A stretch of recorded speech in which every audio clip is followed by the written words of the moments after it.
Hello guys, welcome back to the YouTube channel. और आज आपका डे 68 है। और आज के इस वीडियो में हम डिस्कवर करने जा रहे हैं the book steel like an artist.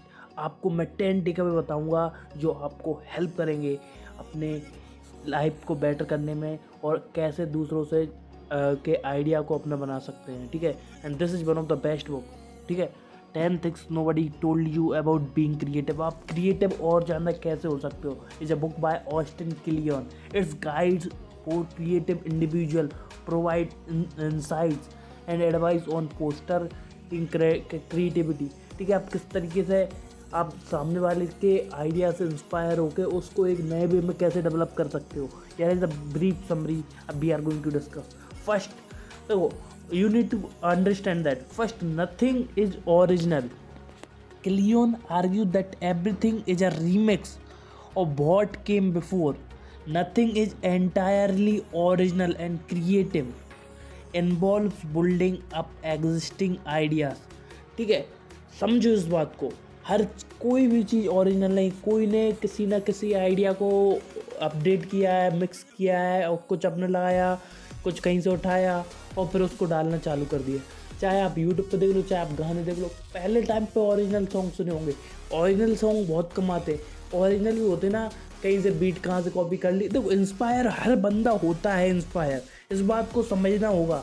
कभी भी आप यूनिक चीज़ सबसे हटकर करना चाहोगे वो हो ही नहीं पाएगी। एक्चुअल में आपको बिजनेस रन करना है, आपको जनता की प्रॉब्लम सॉल्व करना है, और जनता की प्रॉब्लम अभी एग्जिस्ट करती है, वो किसी ना किसी वे में कोई ना कोई सॉल्व कर रहा है।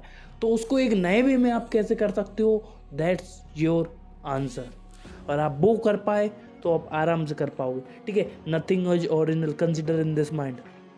Second, embrace influence. Instead of trying to be completely original, embrace your influence. Allow the work of other to inspire and inform you on creative endeavor. देखो, most of the people who want to become a great YouTuber, a biggest YouTuber, ठीक है, original YouTuber, देखो सबसे बड़ी बात आप गलती क्या करते हो कि आपको हर एक चीज़ हटके करनी है, ओरिजिनल करनी है, सिर्फ मेरा ही होगा, मेरा ही मेरा होगा। देखो भाई साहब, अगर आप इस झंझट में पड़े रहे, आपने अभी जीवन के आपके 3 साल बर्बाद कर लिए हैं, आप 3 साल और बर्बाद कर लोगे, फिर बाकी बाद आप उस चीज़ को समझ पाओगे। इस बात को समझो कि आप किसी से इन्फ्लुएंस हो रहे हो, किसी से इंस्पायर हो रहे हो, किसी के काम की आपको जानकारी है, उसको आप अपनी क्रिएटिविटी में कैसे उतार सकते हो, अपने वे में कैसे काम कर सकते हो। That's all you have to do. अगर आप ये कर पाए तो आपका नया आइडिया आपके पास है। समझो इस बात को। Third, start copying. कॉपी करना चालू करो। क्लियन, जो हमारे ऑथर हैं इस बुक के, encourage artist to copy the work what they admire as a way to understand and internalize different style. This is the crucial step in the learning process. आपकी learning process में ये बहुत crucial चीज़ है। But एक बार आप इस चीज़ को समझोगे, दूसरों की आइडियाज़ को कॉपी करोगे, तो थोड़ा एलेबोरेट करोगे, फिर आगे कर पाओ। ठीक है, फिर आपका धीरे धीरे करके ओरिजिनल आएगा, एकदम सारा ओरिजिनल नहीं आएगा। ठीक है, क्रिएट व्हाट यू लाइक। और जो आप पसंद करते हो, जिस तरीके काम पसंद करते हो, उस तरीके की चीज़ें बनाना चालू करो। Make the kind of the work you would like to see. Use your own taste and preparations as a guide in your creative pursuit. ठीक है, आपको ये चीज़ सीखना होगा, समझना होगा कि आप जिस तरीके का काम देखना चाहते हो उस तरीके का ही काम आपको बनाना है। ठीक है, एक बार ये चीज़ समझ गया तो बाकी चीज़ें आसान है। ठीक है, fifth, use your hand. Get away from the computer and engage in hands on activity. Physical work can stimulate creativity and help you think differently. देखो, हम क्वेश्चन आंसर्स लिखते हैं, ठीक है, एग्ज़ाम में हमको नहीं आता तो हम उसी चीज़ से रिलेटेड लिखते हैं, हम डायरी लिखते हैं। हमारे अंदर एक के बाद एक थॉट, अभी जो थॉट चल रहा है ना, उसके अगला थॉट क्या आने वाला है ना, वो हमारे दिमाग में आ ही जाता है, तो उस वे में हम करते हैं। ठीक है, तो use your diary, use journal, you do exercise, जिससे कि आपके दिमाग में जो फिजिकल एक्टिविटी होगी ना, उससे आइडियाज़ आएंगे, आप थोड़े क्रिएटिव होते जाओगे।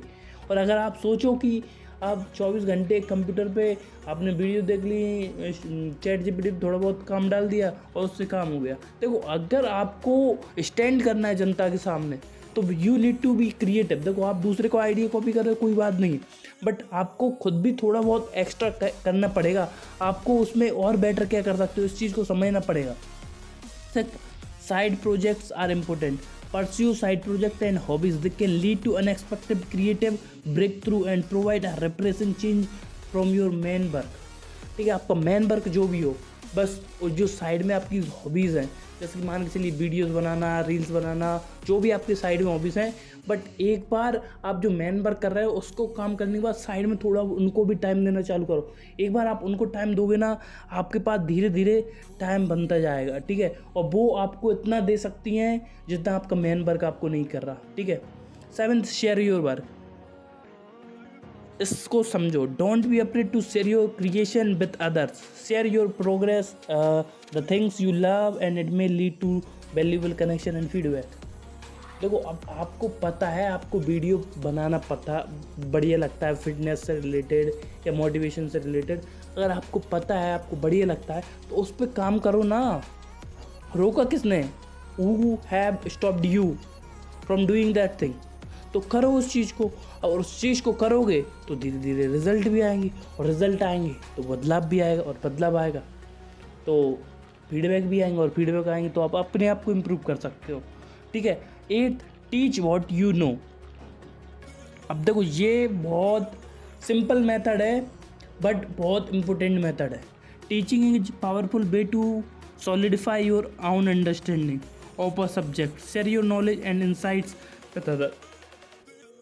अब आपको पता है, समझो इस बात को, आपको पता है कि आपको चीज़ें आती हैं यूट्यूब से रिलेटेड, शेयर मार्केट से रिलेटेड, ठीक है, या फिर पर्टिकुलर और चीज़ से रिलेटेड, ड्राइंग से रिलेटेड, या फिर फिटनेस से रिलेटेड आपको नॉलेज है। बट आप जब दूसरों को सिखाओगे ना, then all the things changes. हर चीज़ बदलती है। और वो कैसे बदलती है, उसके पीछे कारण क्या है? तो वो आप जैसे ही दूसरों को सिखाना चालू करते हो ना, तो आपके जो फाउंडेशंस है, आप वो स्ट्रॉन्ग बनते जाते हो, और आप भी कुछ ना कुछ नया सीखते जाते हो। जो चीज़ आप इग्नोर कर देते हो ना, जब दूसरे को आप सिखा रहे हो ना, तब आपके दिमाग में हिट करती है, और तुम बोलते हो कि इसको मैं ऐसे तरीके से यूज़ कर सकता हूँ। ठीक है। 9th, be boring sometime. Routine and a degree of predictability can be conducive to creativity. Establishing habits and routines can help you sustain your creative practice. देखो एक्सीडेंटल लाइफ पैटर्न पे मत जियो, एक प्रॉपर रूटीन बनाओ। इस वक्त मेरे को ये काम करना है, इस वक्त मेरे को बुक राइटिंग लिखना है। अगर आप बुक लिखना चाहते हो, ठीक है, अब आप बुक लिख रहे हो, ठीक है, उस समय पे 6 से 7 बजे के टाइम पे, तो वो आपका डेली का समय होना चाहिए। मॉर्निंग में आपको एक्सरसाइज करना चाहिए। इस वे में आप आगे कर पाओगे। ठीक है। 10th, creativity is subtraction. Sometimes less is more. Know what to leave out can be as important as knowing what to include in your creative work. इस बात को समझना पड़ेगा। जो कम कभी कभी रहता है कि कम चीज़ें बहुत ज़्यादा हो जाती हैं, मतलब क्वालिटी मैटर करती है। हमेशा ज़रूरी नहीं कि हर चीज़ आप करो, जो आपको अच्छा लगता है सिर्फ उसी को करना ही है। Bonus point 11th, build a creative family. Surround yourself with creative individuals, set idea, collaborate and support each other in your creative endeavor. तो आप उन लोगों के साथ सराउंड करो जो क्रिएटिव हैं, कुछ अच्छा कर रहे हैं, कुछ बेटर कर रहे हैं उनकी लाइफ में, ना कि दारू नशे गांजे कर रहे हैं। तो उन लोगों से आप दूर रहोगे ना, तो आप समझोगे। ठीक है। आप सबसे मिलते हैं अगली वीडियो में, तब तक के लिए अलविदा। जय हिंद, वंदे मातरम।